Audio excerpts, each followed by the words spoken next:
Hech o'ylab ko'rganmisiniz, nega ba'zi xotiralarni hech qachon unuta olmaymiz ba'zi ma'lumotlarni esa bir necha haftadan keyin eslay olmaymiz?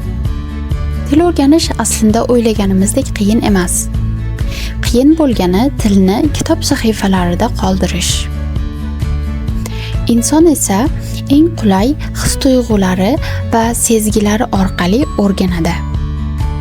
Ko'rib, eshitib, his qilib va hokazo. Bir so'zni faqat yodlasangiz, miyangiz uni oddiy ma'lumot sifatida saqlaydi. Ammo o'sha so'zni qo'shiqda eshitsangiz, film sahnasida ko'rsangiz yoki kimdir sizga his-tuyg'u bilan aytsa, ana o'shanda u so'z yuragingizga tegadi va sizning aqlingizda qoladi.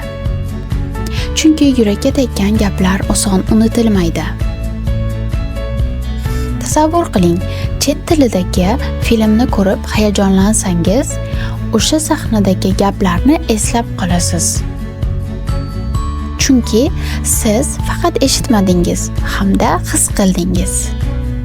Yoki sevimli qo'shig'ingizni so'zlari, balki grammatikasini bilmassiz, lekin qo'shiqni yoddan ayta olasiz. To'g'rimi? Buning sababini hech o'ylab ko'rganmisiniz? Til o'rganish faqat so'z yodlash emas.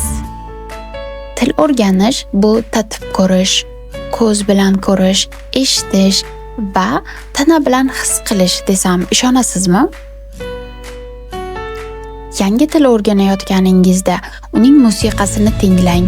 U tilda gaplashayotgan odamlarni tasavvur qiling, taomlarni o'rganing, odamlarning qanday kulishini, qanday salomlashishini kuzating. So'zlarni faqat aqlingizda emas, hayotingizda ham yashating. Va'da beraman, bu tajribangiz aslo esingizdan chiqmaydi. Unutmayinki, miya faqat ma'lumotni saqlaydi. Ammo his-tuyg'ular uni abadiy qiladi. Yuqorida aytganimdek, bir so'zni xotirada mustahkam saqlashning eng yaxshi yo'li uni his-tuyg'u bilan bog'lashdir. Faqat takrorlab yodlagan so'z miyangizda oddiy ma'lumot bo'lib qoladi. Ammo uni biror his bilan bog'lasangiz, hammasi o'zgaradi. Chunki miya mantiqdan ko'ra his-tuyg'ularni yaxshi eslab qoladi. Hissiyot bilan kelgan ma'lumotni muhim deb belgilaydi. Eng qiziq tomoni shuki, misol qanchalik kulgili yoki haddan tashqari bachkana bo'lsa ham, shunchalik esda qoladi. Masalan, ingliz tilida giant so'zini o'rganayapsiz. Faqat so'zni yodlash yetarli emas. Tasavvur qiling, ulkan bir mushuk osmono'par binoning tepasida o'tirib sut ichyapti. Juda g'alati, to'g'rimi? Aynan shuning uchun unuta olmaysiz-da.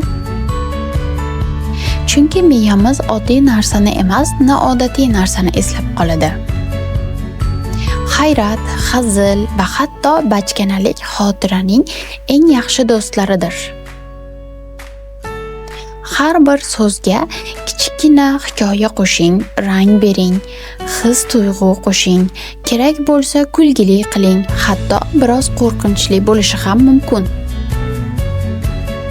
Hikoya qanchalik oddiy bo'lsa, shunchalik tez unutiladi.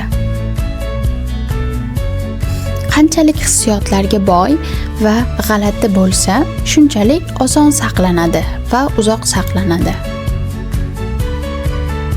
Xullas, til o'rganayotganda biroz bola kabi bo'ling.